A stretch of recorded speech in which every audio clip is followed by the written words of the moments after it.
Who is the richest person in history? If you check Forbes magazine, they will tell you it is Elon Musk or Jeff Bezos. They will talk about net worths of $200 billion. But if you open the history books, you will find a man who makes Elon Musk look like a beggar. A man so rich that nobody could even calculate his wealth. A man who traveled with thousands of camels carrying tons of pure gold. His name was Mansa Musa, the king of Mali.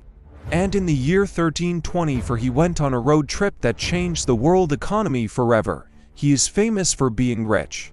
But the hidden logic of his story is not about wealth, it is about destruction.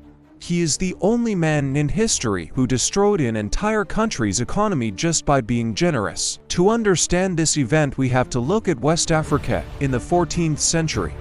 While Europe was struggling with the Black Death and poverty, the Mali Empire was living in a golden age. Literally, Mali controlled the largest gold mines in the Old World. Almost half of the gold circulating in Europe and Asia came from Mali. But they also controlled something even more valuable than gold: salt. In the desert, salt was necessary for survival. It was worth its weight in gold. Mansa Musa taxed every ounce of gold and salt that moved through his borders. He was the absolute owner of the most valuable commodities on earth.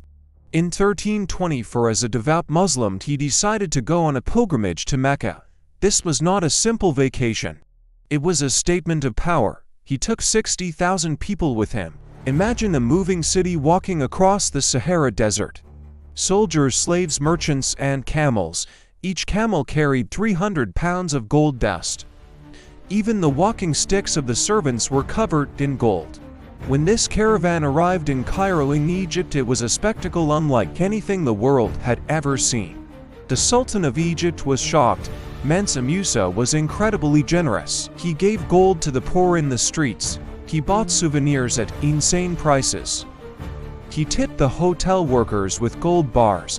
He flooded the markets of Cairo with gold. Everyone thought this was a blessing, but it was actually a curse. This is where the basic law of economics kicked in. Supply and demand.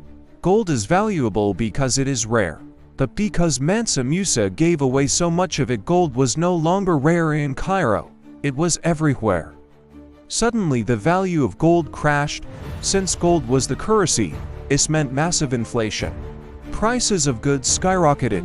Bread cost 10 times more. Rent tripled.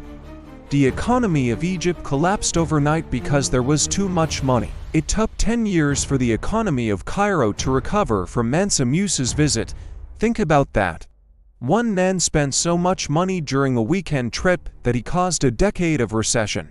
On his way back home, Mansa Musa realized the damage he had done. In a rare move, he tried to fix it. He borrowed as much gold as he could from lenders in Cairo at high interest rates just to take the gold out of circulation. He effectively controlled the price of gold in the Mediterranean single-handedly. But his legacy is not just about gold. He used his wealth to build Timbuktu. He built the Gingerbread Mosque, which still stands today. He built the University of Sankore, which had one of the largest libraries in the world. He paid architects and scholars from Spain and Cairo to come to Mali. He proved that wealth can build civilization not just by luxury. But the story of Mansa Musa carries a warning for us today. We live in a time where central banks print trillions of dollars to solve economic problems. They call it stimulus. Mansa Musa called it generosity. But the math is the same. When you flood the system with money, you do not create wealth. You create inflation. Mansa Musa learned this lesson 700 years ago in the streets of Cairo. We are learning it again today at the grocery store. The hidden logic is simple. Value comes from scarcity. If everyone is a millionaire, then no one is rich. In our next video, we are going to look at another empire that controlled the flow of wealth.